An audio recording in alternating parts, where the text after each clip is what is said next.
Ukraine के राष्ट्रपति Vladimir ने अमेरिका के राष्ट्रपति डोनाल्ड ट्रंप पर बहुत बड़ा हमला किया है। जेलेंस्की ने कहा है कि ट्रंप फेक न्यूज के जाल में फंस गए हैं और यूक्रेन बिल्कुल भी बिकाऊ नहीं है। जेलेंस्की का इतना आक्रामक रुख दुनिया पहली बार देख रही है। जेलेंस्की में ऐसा बदलाव तुर्की दौरे के बाद नजर आया। एर्दोआन के हाथ में छाता और इस छाते के नीचे जेलेंस्की। इस तस्वीर में जेलेंस्की की बगावत छुपी है। इस तस्वीर में जेलेंस्की की जिद छुपी है। इस तस्वीर में जेलेंस्की की नई जंग छुपी है। तुर्की बहुत बड़ा मैसेज दे रहा है, रूस को भी, अमेरिका को भी और अरब वर्ल्ड के मुखिया सऊदी अरब को भी। जेलेंस्की और एर्दोआन की छाते वाली इस तस्वीर ने मॉस्को से लेकर कीव और रियाद से लेकर वॉशिंगटन डीसी तक तहलका मचा दिया। जब यूक्रेन में युद्ध तेज हो रहा है, पुतिन को खतरनाक जंग लड़ने के लिए और ज्यादा तैयार है। रूस की फौज लगातार यूक्रेन पर बम बरसा रही है और नए नए मोर्चे फतह कर रही है। जब कुर्स्क और डोनेट्स्क सबसे बड़े वॉर फ्रंट बन चुके हैं, जहां गोले बारूद की हुकूमत है और रहम और जान बख्शने वाला कानून खत्म हो चुका है।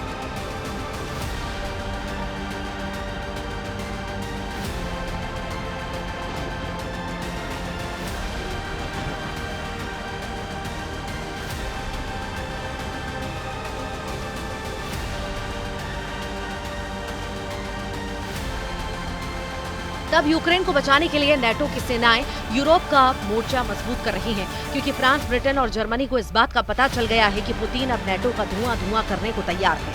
पुतिन ने अपनी डिक्शनरी से सीज फायर वाला शब्द मिटा दिया है और अब पुतिन ने यूक्रेन को पूरी तरह से रौंदने के बाद यूरोप की तरफ आंख गड़ा ली है। अब जेलेंस्की और एर्दोआन की मुलाकात तुर्की में हो रही थी, तब युद्ध कैसा चल रहा था उसके वीडियो डोनाल्ड ट्रंप की गलतफहमी दूर कर सकते हैं। इसी दौरान रूस ने दक्षिण पश्चिमी यूक्रेन के ओदेसा में मिसाइल अटैक किया। वहीं जेलेंस्की का काउंटर अटैक रूस के समारा में सिजरान रिफाइनरी पर हुआ, जहां यूक्रेन ने ड्रोन से खतरनाक हमले को अंजाम दिया। यानी जेलेंस्की तुर्की को तुर्की से बड़ा हौसला मिला है और यूक्रेन का युद्ध रोकने का नाम नहीं लेगा। इस बात की गारंटी जेलेंस्की से भी मिल रही है और पुतिन तो पहले ही बहुत ज्यादा हमलावर है।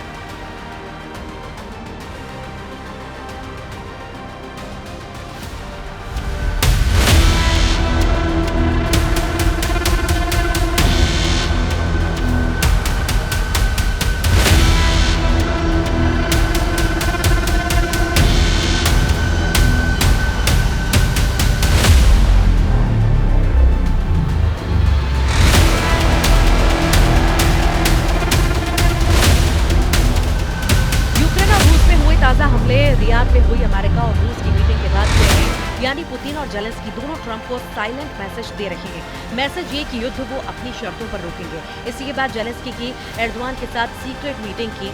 जेलेंस्की ने साफ कर दिया है कि रियाद में हुई बैठक के कोई मायने नहीं। रियाद में अमेरिका और रूस के विदेश मंत्री मिले तो जेलेंस्की ने अंकारा पहुंचकर एर्दोआन को गले लगा दिया। जेलेंस्की बताना चाहते हैं कि जिस युद्ध को शांत करने के लिए यूक्रेन को शामिल नहीं किया जाएगा, उस युद्ध की आग जलती रहेगी।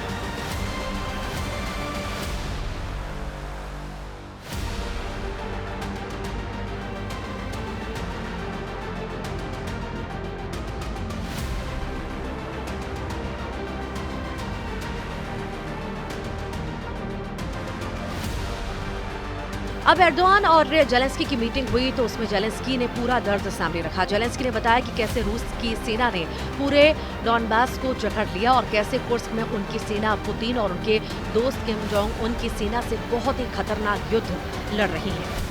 इस पर तुर्की के राष्ट्रपति ने कहा है कि वो यूक्रेन की संप्रभुता और अखंडता बनाए रखना चाहते हैं। एर्दोआन ने कहा है कि यूक्रेन युद्ध का मसला तुर्की में सुलझाया जाना चाहिए। एर्दोआन ने जेलेंस्की से कहा कि इस युद्ध में कोई विजेता नहीं होगा, इसलिए शांति को चुना जाए, क्योंकि शांति कायम होने पर कोई इस युद्ध में हारा हुआ नहीं कहा जाएगा। उधर तुर्की के राष्ट्रपति का कहना है कि इस युद्ध में कोई विजेता नहीं होगा, न ही शांति कायम करने पर कोई हारा माना जाएगा। हमने युद्ध के पहले दिन से ही पक्षों के बीच बातचीत से शांति बनाने की कोशिश की है।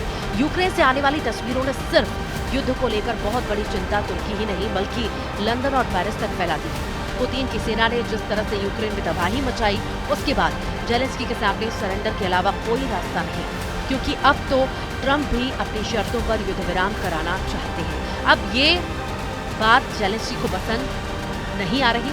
एर्दोआन से मिलने से पहले व्लादिमीर तुर्की की राजधानी अंकारा में उस जगह गए जो तुर्की के लिए काफी मायने रखती है। ये तुर्की के पहले राष्ट्रपति मुस्तफा कमाल अतातुर्क की कब्र है। तुर्की में जेलेंस्की बहुत बड़ा दर्द लेकर पहुंचे। दर्द इस बात का कि जिस बैठक में यूक्रेन पर फैसला होना है वहां उनको शामिल नहीं किया गया। ये बात एर्दोआन को भी पसंद नहीं आई और वो चाहते हैं कि यूक्रेन का फैसला तुर्की में उनकी टेबल पर हो।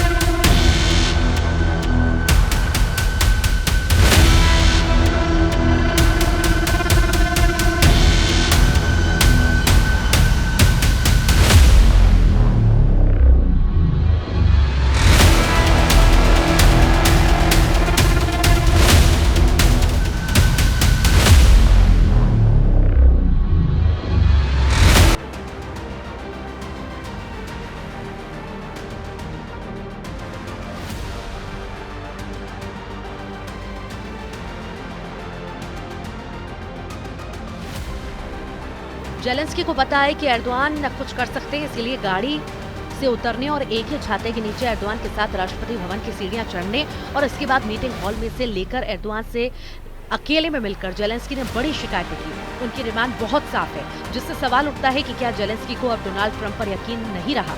जेलेंस्की चाहते हैं कि शांति वार्ता में यूरोपीय संघ को शामिल किया जाए, तुर्की को शामिल किया जाए और ब्रिटेन भी हो, यानी रियाद में अमेरिका और रूस की बैठक को जेलेंस्की ने पूरी तरह खारिज कर दिया है।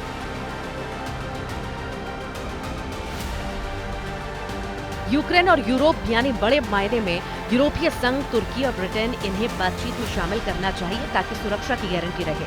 ये अमेरिका के साथ मिलकर दुनिया के इस हिस्से पर असर रखते हैं। यही इस वक्त युद्ध चल रहा है। पुतिन के युद्ध के खिलाफ जेलेंस्की इसीलिए बहुत टूटा हुआ महसूस कर रहे हैं क्योंकि यूरोप से सिग्नल नेगेटिव मिल रहे हैं। ओडेसा और खार्किव पर गिरने वाली हर मिसाइल के साथ जेलेंस्की को इस बात का यकीन हो चुका है कि डोनाल्ड ट्रंप ने पुतिन के साथ बड़ी डील कर ली है। डील ऐसी जिसका सबसे बड़ा नुकसान यूक्रेन को होगा। पुतिन ने फोर्स को लेकर फिर से मजबूत मोर्चाबंदी करना शुरू कर दी है। पुतिन का पूरा फोकस इस वक्त डॉनबास के साथ साथ कुर्स्क पर है क्योंकि जेलेंस्की को यहाँ पर नेटो सेना की मदद मिल रही है। ये दावा रूस बार बार कर रहा है।